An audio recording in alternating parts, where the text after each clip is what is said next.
Welcome to Center for Victory's podcast of your best day yet. It's Center for Victory. We're here to help unlock, reinforce, and enrich relationships through personal and professional development. I am Eric Guy, Chief Victory Officer at the Center for Victory, and we're here with the original Zack DelTurco. Good to have you back, boy. The only one out there. The only one out there, thank God. I love it. All right, today we thought we'd tackle a little bit, this is going to make it a little personal, Zack, because I love your purpose. That's what we're going to talk about today. I'm going to start with a quote on purpose that says, "You were not born in this life by chance. You were born with a purpose." You're a tad bit younger than me, and I just love your heart, love what you do. It's not about necessarily the work we do here, although we have a lot of purpose here. It's also carries on outside our work here. And I'd like for you to talk about your purpose, what really gets you up and gets you going, and what lets you do all the good things we do here, but even outside of here. So can you speak a little bit to that? Yeah, I think number one, everybody has a purpose. Absolutely. Every single person has a purpose, and I think without a purpose, people perish. Without a purpose, people wander. And if you don't know what your purpose is, chances are you might have an idea, or it might be a glimpse, like, okay, I think I want to do that, but the reality is your purpose is not a destination or a place. Your purpose is a journey. I think that's one of the misconceptions a lot of people believe. Well, I'm not living out my purpose, but the reality is every single day you're living out your purpose. Yeah. Because it's a journey. So if you do everything that you can today, did you live out your purpose, right? And the next day and the next day, and those things begin to build on one another. And I think for me, and I said this in a previous podcast, that your greatest pain can become your greatest purpose. Absolutely. And a lot of people, here's what happens, and I deal with this every once in a while. I'm dealing with right now with somebody in my life. Their greatest pain is now their greatest victim mentality. So this person had pain in their life they've never dealt with, and what they do is, instead of being a victor and say, how can I grow through this pain? How can I use it to say, this is my purpose now. I'm going to use this to help other people who are going through that pain right now. This person decides just to be a victim. So I think, you have to ask yourself this question. Do you want to be a victim or victor? And we talk about that all the time. But really that comes from the pain in my life. So I said, you know what? I'm going to take this pain and use it for purpose. And now one of the greatest things that I ever do, besides working here at Center for Victory, and it's a true joy, but this work here allows me to make a greater impact outside of these four walls that we're in, with working with young men without dads, to say, okay, how can I come alongside of them? My biggest thing is, what I want to do with these young men is to give them opportunities they couldn't get on their own. Right. So right now, while we're doing this podcast, one of these young men is actually working here at the office to do landscaping, but guess what? He wouldn't have this opportunity if I wasn't in his life. And now he's learning work ethic, discipline, how to budget his money, how to surround himself with the right people. So there's so many different things that he's learning in this journey alongside of me. Yeah, that's wonderful. And he's a great kid too. How do you find your purpose? Yeah. I think that's it's interesting because it's not something that you can just select. It's not multiple choice. Well, it just doesn't hit you upside the head. Yeah, like, hey, this is why I'm here. Like, it's something that you really do. You have to discover. Right. And I love this kind of analogy, and I think we've talked about this once or twice before, but I like to think of the younger you are, the more broad your purpose is, because you're trying to figure it out. Right. But as you get older, your spotlight should become a laser. Yeah. Where you're doing one to two things, and okay, this is my purpose. This is why I'm here, and it almost becomes easy. But what happens is people, this is the number one question. I don't know if you know this. This is the top question. One of the number one questions people ask Google: what is my purpose on this earth? Yeah. I don't know if you knew that. I told Google about that. You told. They know for me. Yeah. No, I didn't know that. I've been typing that in every day. What's my purpose, Google? That's a great person to ask, Google, technology. But a lot of people, here's how they live their life. One day I will. Right. Instead of day one, I will. Right. Switch the script. Right. Start today. Say, you know what? Today is the only day I got. How am I going to max out my life today? I think what frustrates me a lot of times when I talk to people is I think, and it seems like it's just accelerated, or maybe I'm just paying attention to it a little bit more. I think people look to say, hey, look, I need this purpose, and it needs to be this huge thing that everybody knows about, and it's not that.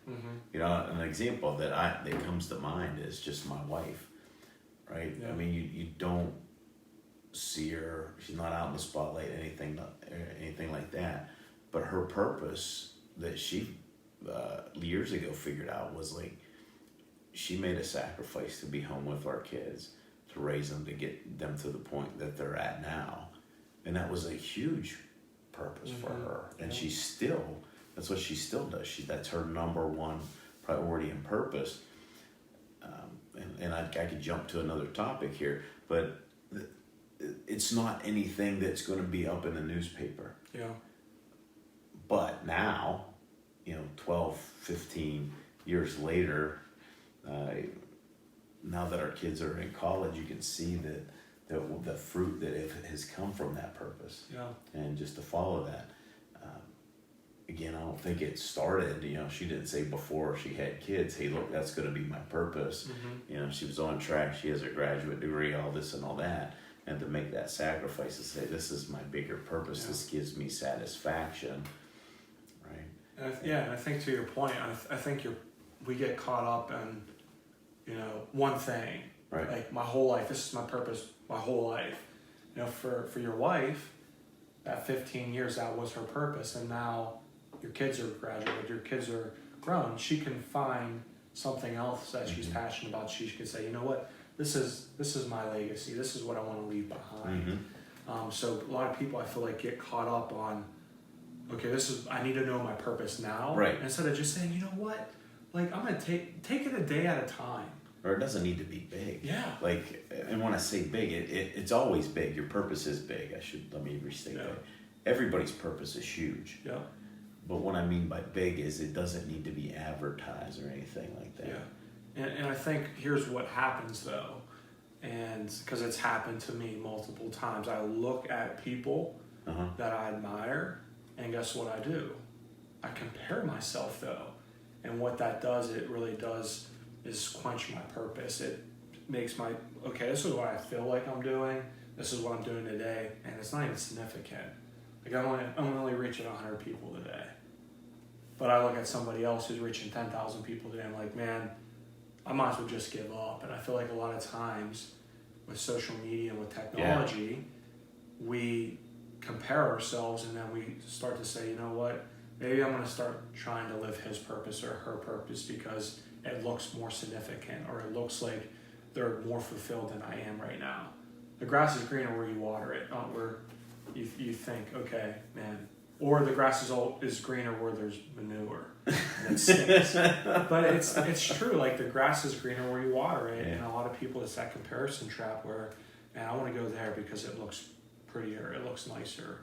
But just be content with who you are. And a lot of people, I think, get in the trap of putting their purpose on, monetary value too, or how much I have from my purpose. And when my wife and I started this company 20 some years ago, that it wasn't it. It was that we just followed that purpose. We were pretty sure that was it. A lot of things we did, we questioned it a lot. That's how I knew it was. There were a lot of things that were extremely uncomfortable with that. And I think people want to just ease into their purpose and say, well, everything's comfortable, right? When you said earlier about your pain kind of birthed your purpose, that I don't think you'd wish that on anybody, nor would I, my past, right? But that mess became a message. It's good. And that young man that's out there today, it might not look like any earth-shattering thing that you've done for him, but you've just introduced him to a couple other people, right?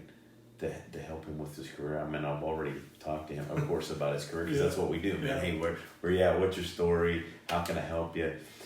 And just to see him light up, right? And he doesn't have a dad. His dad is absent. I mean, he has it, but he's totally absent. He's away from him.